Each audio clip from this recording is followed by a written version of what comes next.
Regresamos con temas del país. La Asamblea Nacional no logró cerrar el juicio político contra los vocales del Consejo de la Judicatura. Hoy aprobaron la moción de reconsideración, pero no pudieron volver a votar sobre la censura y destitución.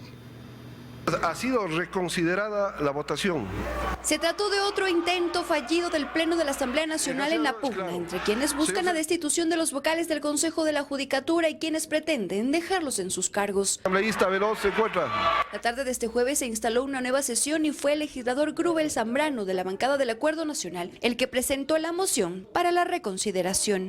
La reconsideración de la votación realizada el día jueves 1 de septiembre. La moción fue aprobada con 85 votos, pero el presidente Virgilio Sequicela no dio paso inmediato a la votación de la reconsideración bajo el argumento de que la legisladora Viviana Veloz de Unes, quien motivó el juicio, debía intervenir, pero no estaba en la sala, hecho que fue rechazado por los legisladores y calentó los ánimos. Argumentaban que ese no es el procedimiento apegado a la ley. No cabe un segundo más para dilatar un proceso que tiene que cerrarse hoy por el bien del país. Simplemente, señor presidente, cumpla con la ley orgánica de la oposición legislativa, usted como presidente que tiene que saber y también como abogado. Y tiene que tomar votación, no era necesario que el asambleísta Zambrano presente por escrito ninguna moción. Y no es verdad tampoco que la asambleísta Veloz tiene que presentar una nueva moción. Ante esas posturas y quejas, el presidente dio un receso de 15 minutos para hacer las consultas legales, pero esto no cambió su decisión y decidió continuar con el segundo punto del orden del día. Resultado de esto, señor presidente, lamentablemente, si es que no contamos con la presencia de la asambleísta Viviana Veloz, no podemos continuar con el trámite legal. Con esto, la posibilidad de volver a votar por la destitución o no de los vocales del Consejo de la Judicatura y la expresidenta María del Carmen Maldonado queda abierta y podría darse luego del receso legislativo. En Quito, Karen Aro Ruiz, 24 horas. Hoy se cumplió la audiencia de acción extraordinaria de protección presentada por Álvaro Román. Será la Corte Constitucional a través de la jueza ponente Carmen Corral que dilucide a quién le corresponde presidir el Consejo de la Judicatura. La Corte Constitucional llevó a cabo una audiencia virtual en la que las partes intervinientes participaron en línea para resolver en última instancia a quién le corresponde presidir temporalmente el Consejo de la Judicatura frente al reclamo que hace Álvaro Román, vocal suplente de María del Carmen Maldonado, que presidió el organismo y renunció al cargo. El transitorio estableció en el caso y en el acto administrativo su propia norma para la designación de Álvaro Román como vocal suplente de la Judicatura. A su turno intervinieron los jueces del Tribunal de Justicia de Pichincha que negaron el recurso a Román y los abogados de la Procuraduría y del Consejo de la Judicatura, quienes coincidieron en su análisis. Se está realizando una interpretación subjetiva, considerando a criterio del doctor Román que la resolución del Consejo de Participación Ciudadana y Control Social a él no lo designó solo como vocal suplente de la doctora María del Carmen Maldonado Sánchez, sino como vocal suplente a la presidencia del Consejo de la Judicatura, argumentación que es totalmente errada. Pero la defensa de Román en la contrarréplica insistió que son autoridades nombradas por el régimen de transición del Consejo de Participación Ciudadana, presidido por el extinto Julio César Trujillo, y cuyas resoluciones no pueden ser revisadas. Por ello, las facultades del transitorio son extraordinarias y no están sujetas a las reglas de designación, en este caso de los vocales de la Judicatura. En un régimen de transición, los fines constitucionales eran otros a los del sistema de cuotas o representación de organismos de la función judicial. El abogado de la Corte Nacional de Justicia, como tercero interesado, también participó en la audiencia y en su postura también señala que no le corresponde presidir el organismo a Román. La designación que hizo el Consejo Transitorio fue de vocales principales y suplentes. No hizo una designación de presidente y presidente subrogante. Los argumentos fueron expuestos por ambas partes y la juez constitucional ponente Carmen Corral será la encargada de presentar un proyecto de sentencia que deberá ser aprobado por el Pleno de la Corte Constitucional. En Quito, Freddy Paredes, 24 horas. 2 de las 4 mesas de diálogo dejaron listos los acuerdos que se firmarán mañana entre el gobierno y el sector indígena.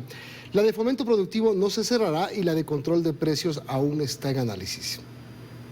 A pesar de que este viernes 9 de septiembre es la fecha límite para cerrar las 4 primeras mesas de diálogo entre el Gobierno Nacional y el sector indígena, la mesa número 1 de focalización de subsidios no se cerrará. Por el contrario, se generará un nuevo calendario de trabajo. Mañana a las 14 horas tendrá que reunirse nuevamente la comisión para que defina un cronograma de trabajo de los 9 puntos que faltan. No obstante, señalan que la mesa ha tenido importantes avances, pues ya se habla de una metodología a aplicar, un código QR en el parabrisas de los vehículos que contendrá toda la información. También se especifican montos, un subsidio que reducirá en 30 centavos la gasolina extra y en 25 el diésel. Subsidiar a los vehículos livianos de 2.500, centímetros cúbicos, vehículos livianos que no pasen más allá de $40.000, digamos, su equivalente, es decir, si son 2 o 3, que no pasen de $40.000. Mientras tanto, las mesas de fomento productivo y la de energía y recursos naturales son aquellas en las que se ha confirmado la firma de acuerdos. La primera ha logrado consensos en 4 de 13 puntos, entre ellos la creación de una política de agricultura familiar campesina y varios tipos de financiamiento como el crédito blando. Al 5%, una tasa subsidiada por el Ministerio de Agricultura, a 10 años, dependiendo del tipo de cultivo, de 1 a 3 años de gracia, y con un monto tope hasta $20.000. La mesa de control de precios es la única en la que no se define si se firmará o no un acta, pues de los 44 productos solicitados por el sector indígena para fijar montos, el gobierno aceptaría 14. En Quito, Daniela Valencia, 24 horas. En la mesa de energía y recursos naturales no renovables, así como la de fomento productivo, se han logrado algunos acuerdos según el gobierno. Uno de ellos, que no se entregarán nuevos títulos mineros hasta contar con una normativa necesaria para aplicar una consulta previa. Que en las mesas de diálogo con el sector indígena se van encontrando algunas coincidencias. Dicen los ministros de Transporte, Energía, Turismo y Agricultura, quienes hicieron un balance de los acuerdos que dicen se van consiguiendo. En la mesa de energía y recursos naturales hay una decisión. El gobierno no otorgará nuevos títulos mineros por lo pronto. Ya no se va a dar ninguna concesión hasta que esté la consulta previa libre informada. También hemos coincidido en la creación de una mesa técnica donde se vean las fuentes de contaminación y todos los pasivos ambientales en el territorio ecuatoriano, junto con ellos a nivel nacional. En tanto que en la mesa de fomento productivo se acordó la ejecución de una agenda que dé prioridad a los temas vinculados a la agricultura familiar campesina y la generación de políticas públicas a largo plazo. Y aunque reconocen que un acuerdo en torno a la focalización del subsidio a los combustibles sigue estando pendiente, al menos aseguran se ha encontrado un principio en el que coinciden. Las personas que podemos pagar un poquito más, lo hagamos. ¿Por qué? Porque en este momento el subsidio básicamente beneficia a las personas que más tienen dinero. Se tuvo el requerimiento de hacer una mesa técnica para poder determinar el quién, es decir, determinar los criterios de elegibilidad para poder focalizar. Quizás en este tema no, pero en las mesas de fomento productivo y energía aseguran, se pueden ya hablar de acuerdos que se podrían sentar en actas. En Guayaquil, Carlos Acoto, 24 horas. La fiscal general del Estado, Diana Salazar, anunció a través de una carta que no archivará la investigación en contra de 5 asambleístas de Pachacutic pese a la solicitud del presidente Guillermo Lasso.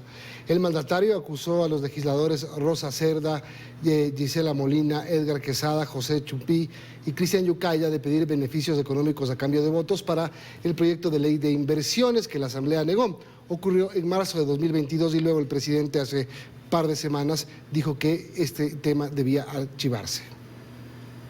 Seguimos, amigos. Del Ministerio de Producción hizo el lanzamiento del programa Camioneta Productiva, que exonera del pago del impuesto a los consumos especiales a este tipo de vehículos como un apoyo al transporte en sectores comunitarios y rurales. Serán camionetas importadas o ensambladas en Ecuador, cuya base imponible sea de hasta $30.000.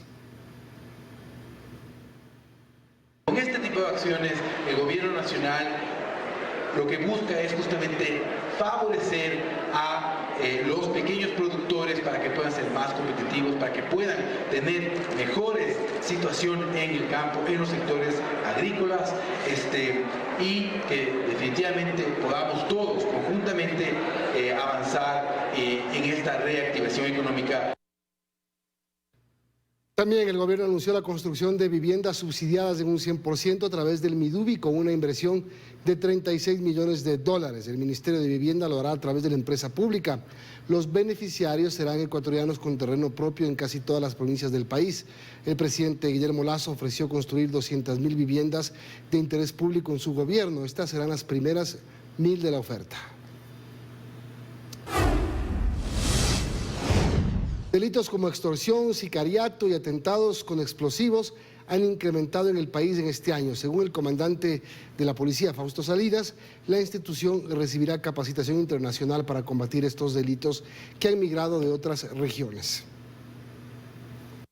El país enfrenta actualmente una ola de violencia nunca antes vista, provocada y ejecutada por bandas criminales de Ecuador que son auspiciadas por carteles de narcotráfico de México y Colombia. Según reportes de inteligencia de la Policía Nacional, los delitos de extorsión y ataques de explosivos han aumentado en este 2022. Las organizaciones buscan desestabilizar el Estado, buscan generar caos, miedo. El comandante de la policía, Fausto Salinas, asegura que varias de estas bandas han recibido capacitación sobre el uso de explosivos por parte de organizaciones internacionales y que los trabajos de inteligencia han servido de mucho para identificar a estos criminales. El trabajo que se hizo en Manabí recientemente, por ejemplo, con la captura de algunos sicarios que vendrían de otras latitudes, de otros países. Y de esta situación, del poder que han ganado las bandas criminales en el país, se están aprovechando pequeños grupos delictivos como pandillas barriales para extorsionar a comerciantes de las diferentes zonas